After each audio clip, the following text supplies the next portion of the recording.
you very much. Appreciate everybody's interest in personalized learning, and that's what I'll be speaking about, not about Renaissance specifically, other than this one slide, which is our purpose, to accelerate learning for all, and that always has been since the 80s when we were founded. And one way to accelerate learning is to personalize it. So let's talk a little bit about defining what personalized learning is, what it should not be, how we can best support it, and then I'll talk a little bit about the research dilemma that we have with something as new as personalized learning, and try to wrap it up with as much time for questions as we can. So personalized learning, it's often positioned as the opposite of the so-called factory model of learning, where every student is treated exactly the same. But what does personalized learning really mean? How does it mean making a different plan for every single student in the classroom? What does that mean for a teacher who serves over 150 students? It can't possibly mean 150 different lesson plans or approaches or paces.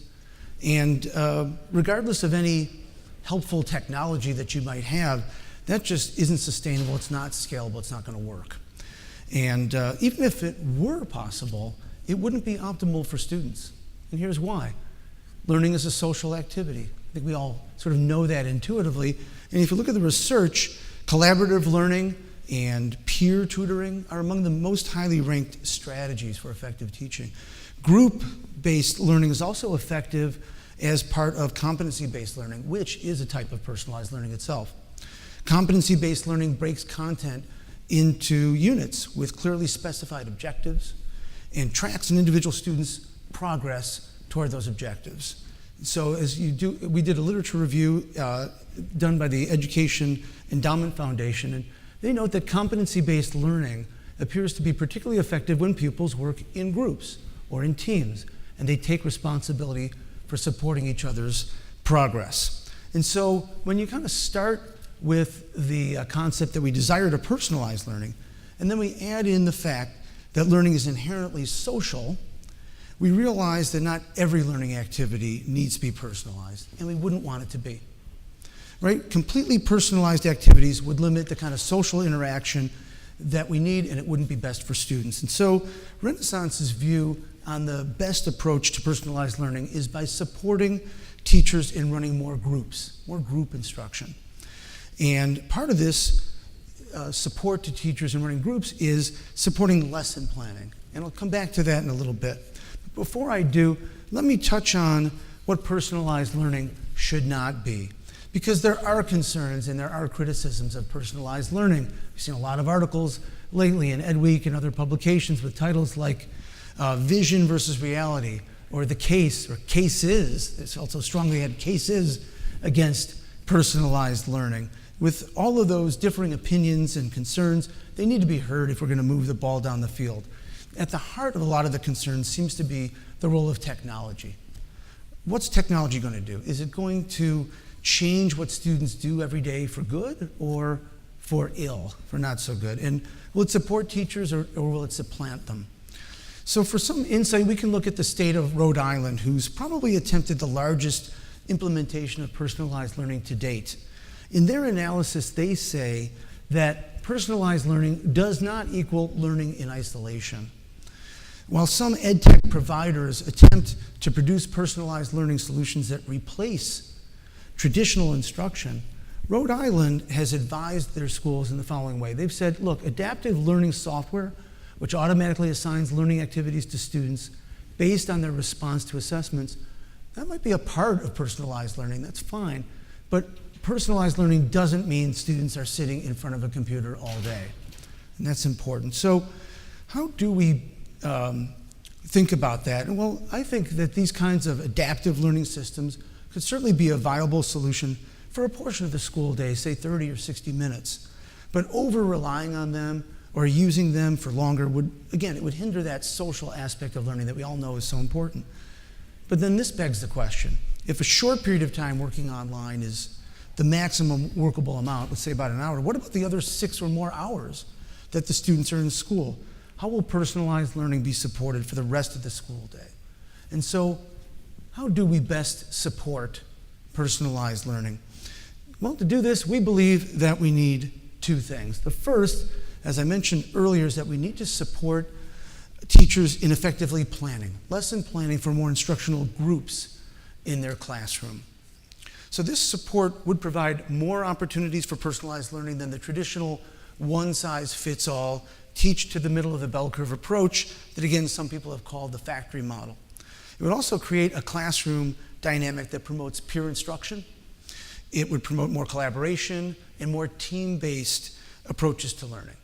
And so this instruction is more personalized, and it honors the social aspects of learning that we talked about. But to plan for more groups, we need to first take a look at what the average teacher is currently doing in planning, how they spend their time. In our research at Renaissance, we found that teachers spend 6 to 8 hours a week on lesson planning.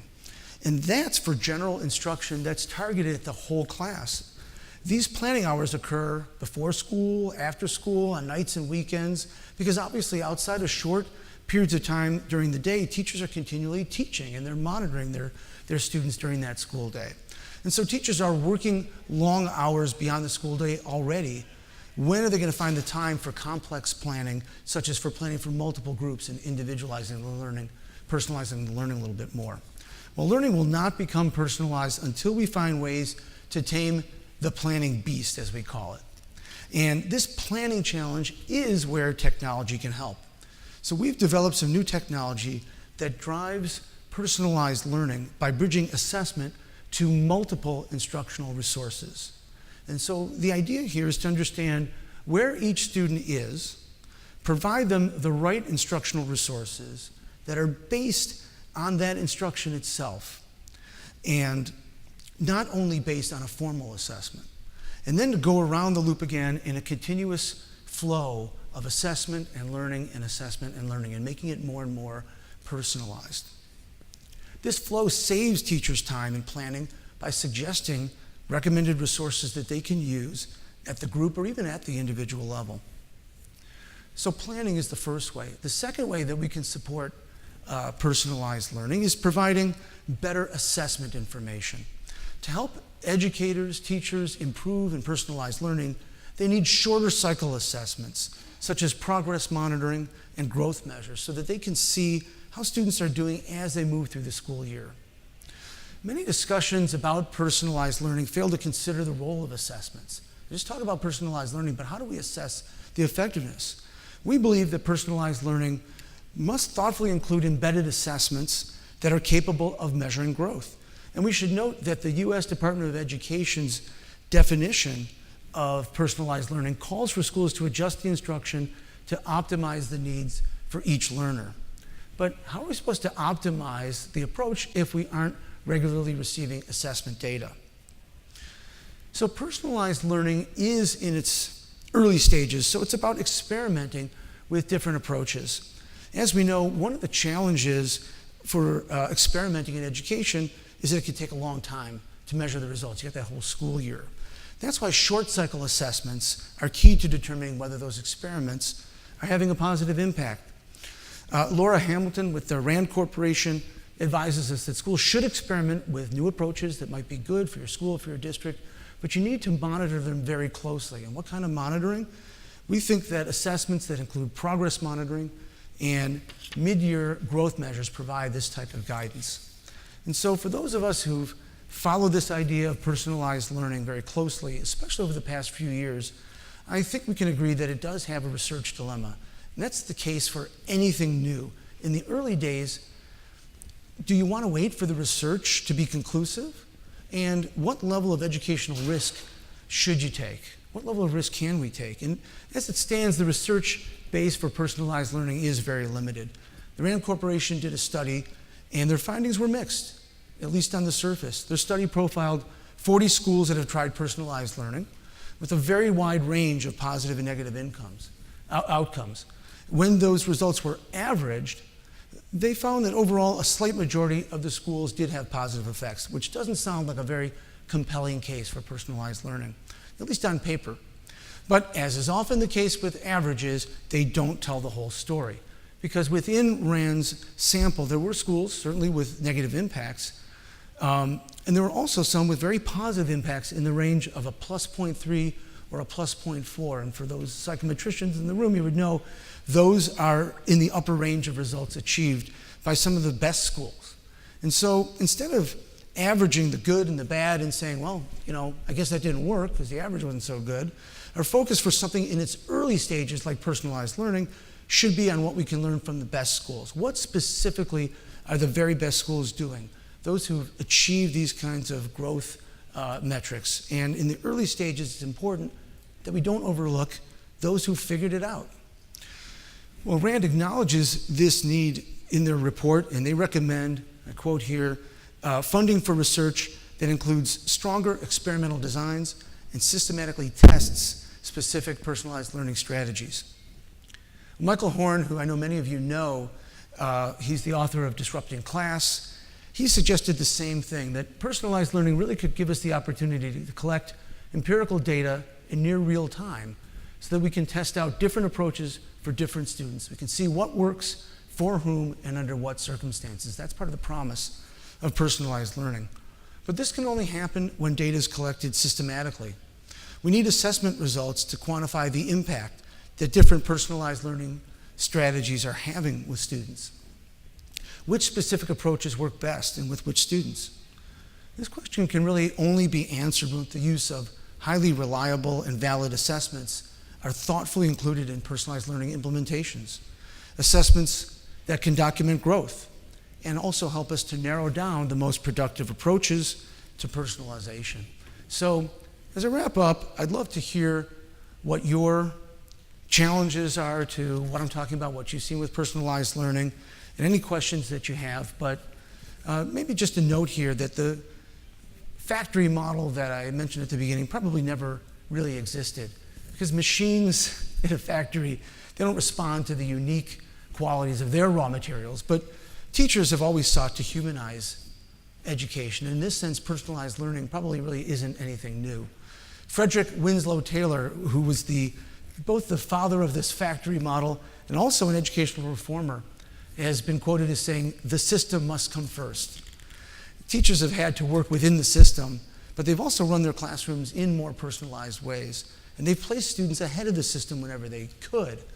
The challenge was that there was only so far that they could go in responding to students' needs because the curriculum and the pacing were often inflexible. Personalized learning is really seeking to remove some of these barriers that teachers face in responding to individual students' needs. And in all fairness to Taylor, the most advanced educational technology that we had back at that time was probably chalk. So in our day, we have so much more technology, so many more capabilities, so much more research than anyone could have dreamed of a century ago. We now have the opportunity and the responsibility, I would say, to do better. So with focused group instruction and supported with the right assessment, personalized learning offers us the opportunity to do exactly that. So thank you very much, and I'd be very interested in taking your comments or questions. Thank you. Thanks.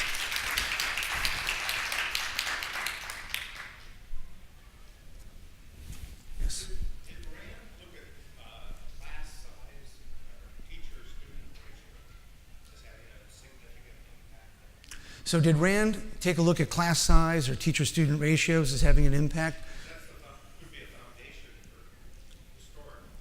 Yeah, that could be a foundation historically for personalized learning. That's a good question, Bart. And my understanding is that the study, that was pretty much equalized. So class size wasn't really the factor. They were really looking at how much were they able to tailor the instruction to individual students' needs or groups of students' needs.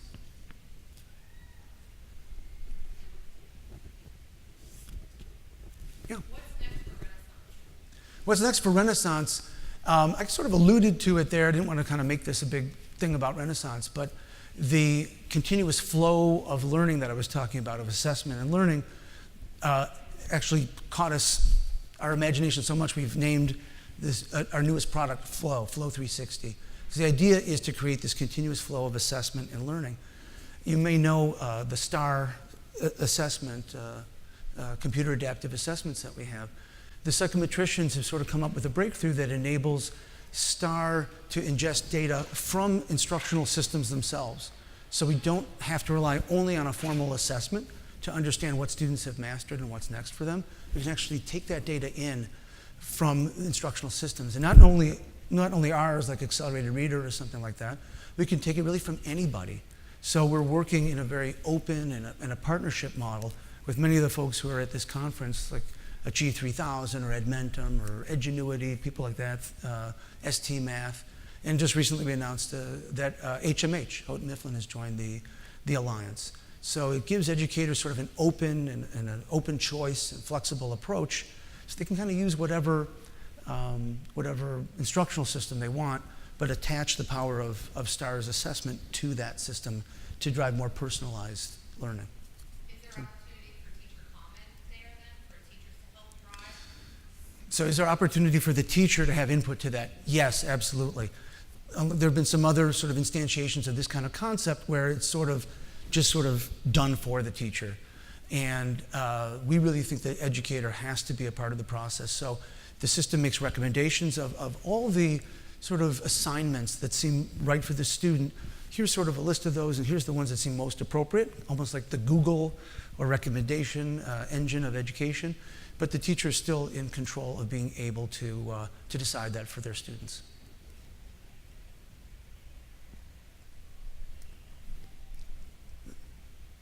Do you have something? Yes, I do. So I know, Daniel, you talked a little bit about kind of the potential. I mean, like when you think, several years from now, like what promise does personalized learning hold? What promise does personalized learning hold down the future? I think part of it is to be able to not just have the tyranny of that bell curve, and we're teaching to the middle, and half the class is bored because they're ahead, or half the class is behind and doesn't know where we are, that kind of thing. Clearly, there's that. To do that today, we've had a lot of assessments to drive that personalized learning. And I think our vision is that ultimately the assessment almost goes away. So it's kind of interesting, an assessment provider who wants to see assessment go away, but that's because it would be sort of built in to the system in the way that I was describing. And assessment is happening real time, all the time, based on what the students are working on in class. And so that would give so much more instructional time back to our students and our educators, and while we're personalizing the learning for individuals or for groups. So I know we're just run out of time. I want to thank you very much for your attention. I'll hang around for a little bit if you have questions. Thank you.